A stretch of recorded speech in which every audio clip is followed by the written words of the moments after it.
अस्सलाम वालेकुम रहमतुल्लाहि वबरकातुहू। एक भाई ने ये सवाल किया है, कहा कि मुफ्ती साहब नापाकी की हालत में रोज़ा रखना कैसा है। माशाल्लाह ये बहुत अच्छा सवाल है।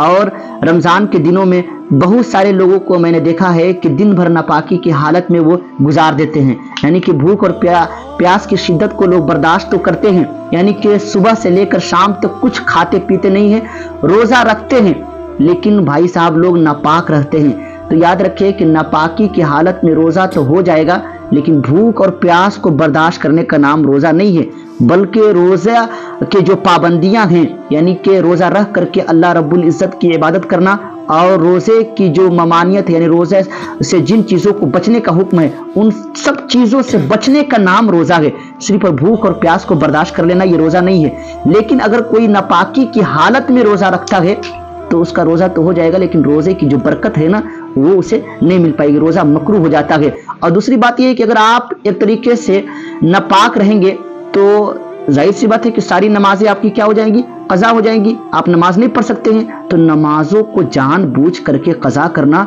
यकीनन ये सख्त हराम है और बहुत बड़ा गुनाह है। इसीलिए अगर आप नापाकी की हालत में रोज़ा रखते हैं, या कभी कभी ऐसा होता है कि रात में ये है कि अपनी बीबी से हम बिस्तरी किए, अपनी बीबी से जा करके मिले, या नाइट फॉल हो गया, तो आप ये है कि जल्दी से शहरी के टाइम अगर आप गुस्ल करना चाहे तो गुस्ल कर ले, लेकिन अगर टाइम ना मिले तो आप फौरन ही एक तरीके से सुबह गुस्ल करके पाक हो करके फजर की नमाज पढ़े। और ज़्यादा देर नापाक रहना यकीनन एक तरीके से अपने लिए और अपने घर वालों के लिए भी नुकसानदेह है। इसलिए कि अल्लाह के रसूल सल्लल्लाहु अलैहि वसल्लम इरशाद फरमाते हैं, कहते हैं कि नापाक बंदा जिस घर में होता है उस घर में रहमत के फरिश्ते नहीं आते हैं। इसीलिए अगर आप एक तरीके से नापाक रहते हैं तो आपके घर में रहमत के फरिश्ते नहीं आएंगे। तो रमज़ान के दिनों में नापाक रहना ये बहुत बड़ा नुकसान है। ये खैर व बरकत वाला महीना है, रहमत वाला महीना है, मग़फ़रत वाला महीना है।